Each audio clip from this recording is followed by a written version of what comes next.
Xin chào các bạn đã quay lại với kênh Cô Ba Bình Dương. Hôm nay mình sẽ cùng nhau tìm hiểu cách nấu chè đậu xanh nguyên hạt mà mình hay nấu cho gia đình thưởng thức. Với cách nấu này, bạn sẽ có một nồi chè mềm và thơm ngon. Đặc biệt là những hạt đậu xanh vẫn còn nguyên, không tách vỏ, không bị nát nhừ cũng như bị sượng, vị ngọt thanh mát. Ngoài ra mình còn chia sẻ luôn cách làm trân châu rất đơn giản. Nào mình cùng nhau nấu một nồi chè thiệt ngon để giải nhiệt cho gia đình nhé các bạn. Chúng ta bắt đầu thôi. Chúng ta có thể xem những thành phần nguyên liệu chi tiết, hình ảnh nguyên liệu cụ thể để thực hiện món này ở cuối video, hoặc tham khảo những dụng cụ nhà bếp mình hay sử dụng bên dưới phần mô tả của video. Đầu tiên mình có 300g đậu xanh nguyên hạt như thế này. Đậu được đóng gói sẵn nên cũng đều hạt ha. Mình cho nước vào để rửa đậu. Hạt nào nổi lên hoặc bị hư thì mình bỏ ra ha. Mình vo rửa khoảng 2-3 lần nước cho sạch nha. Tiếp đến cho nước vào để ngâm đậu. Mình sử dụng nước ở nhiệt độ phòng, không nóng cũng không lạnh là được nha các bạn. Đổ ngập đậu ha. Mình để ở đây và ngâm khoảng 4 tiếng. Bước ngâm này sẽ giúp giảm thời gian nấu đậu, giúp đậu nhanh mềm hơn. Nhưng các bạn đừng nên ngâm quá lâu. Nếu mình ngâm từ 8 đến 10 tiếng thì đậu sẽ nứt hạt, khi nấu sẽ dễ bị bung vỏ nha. Sau 4 tiếng thì đậu như thế này nè. Nó nở ra một chút nhưng hạt đậu vẫn còn cứng lắm. Mình đem rửa lại một lần nữa. Sau đó mình cho đậu vào nồi. Chén ngập nước khoảng 1 đốt ngón tay là được ha. Không cho nước quá nhiều. Khi đậu sôi sẽ dễ bị vỡ hạt và tách vỏ đó các bạn.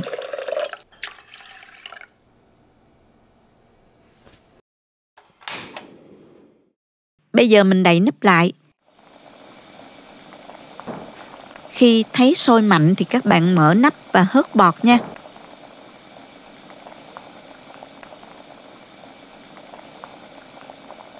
Sau đó mình đậy nắp lại và chỉnh lửa dưới trung bình. Nấu trong 15 đến 20 phút tùy theo đậu nhiều hay là ít nha các bạn.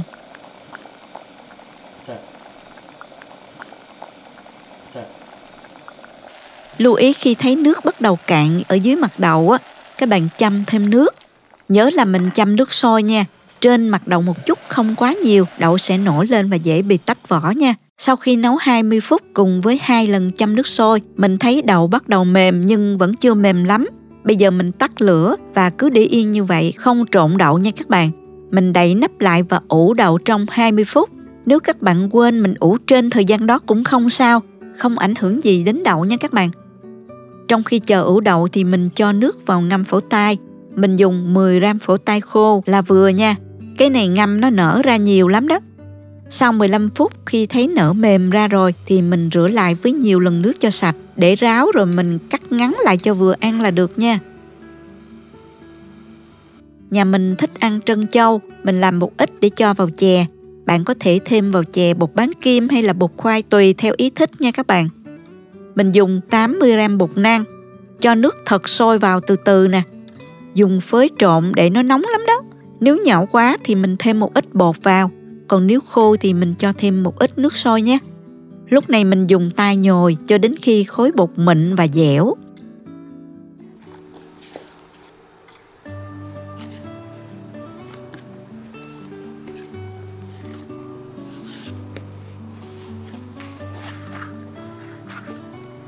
Mình có thể kéo ra như vậy là được ha.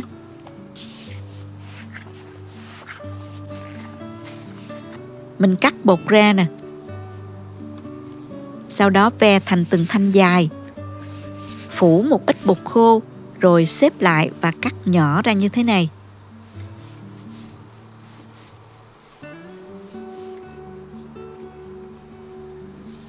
Muốn tròn thì mình dùng tay vo trên mặt phẳng là nó tròn à, nhanh lắm luôn. Hoặc để y như vậy cũng được.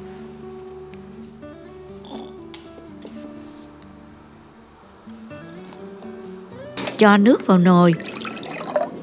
Nước sôi bùng thì mình cho trân châu vào luộc.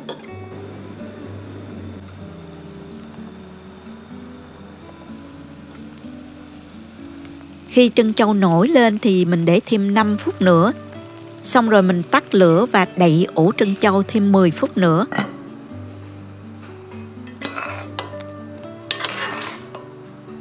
Sau đó mình vớt ra, cho vào thau nước lạnh và mình đem rửa lại cho sạch bột thừa.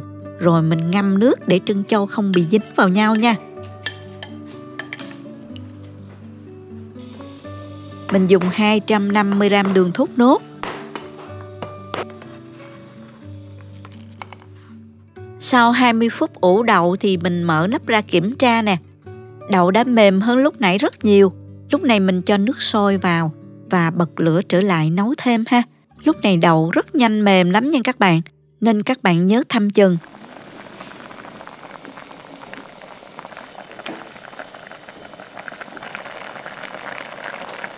Sau 5 phút đậu đã mềm rồi nè, mình cho đường vào.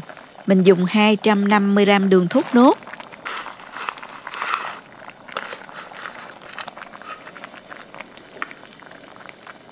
Thêm 1/3 muỗng cà phê muối cho vị ngọt được đậm đà hơn. Khi đường tan hết, mình hạ lửa nhỏ, cho chè sôi nhẹ thôi nha. Cho đường thấm vào hạt đậu. Sau đó mình châm nước sôi vào. Lượng nước thì tùy thích nha. Bạn muốn ăn lỏng thì mình cho nhiều hơn nha. Mình có thể trộn nhẹ nhàng vì lúc này đậu rất mềm nha các bạn. Xong rồi mình cho trân châu và phổ tai vào luôn.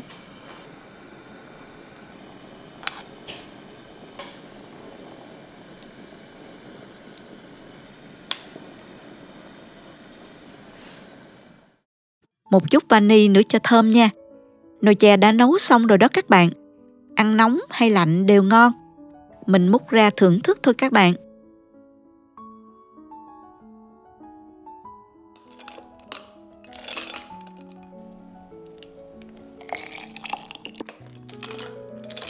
Nhà mình thích ăn chè lạnh nên cho một ít đá vào nè. Chờ nguội mình cho vào tủ mát ăn sẽ ngon hơn nữa nha. Đậu mềm, bùi nhưng không bị tách vỏ, không nát nhừ, vẫn còn nguyên hạt nè. Vị ngọt vừa, phổ tai giòn giòn, trân châu dai dai rất thích. Nấu theo cách này mình thấy đậu rất nhanh mềm. Cách làm trân châu của mình để tủ lạnh ăn cũng không bị cứng đâu nha các bạn. Chúc các bạn nấu chè đậu xanh thật ngon. Cảm ơn các bạn đã xem hết video. Nếu thích cách mình chia sẻ, nhớ gửi cho bạn bè cùng xem, bấm like và đăng ký kênh để xem nhiều món ăn mới của mình. Nếu thấy video thực sự hữu ích, bạn có thể gửi tặng ekip thực hiện một ly cà phê bằng nút Super Thanks hình trái tim ngay bên dưới video. Các bạn cũng có thể truy cập website cobabình-dương.com để xem công thức nấu ăn dưới dạng bài viết. Chào tạm biệt và hẹn gặp lại các bạn trong video kỳ tới nha!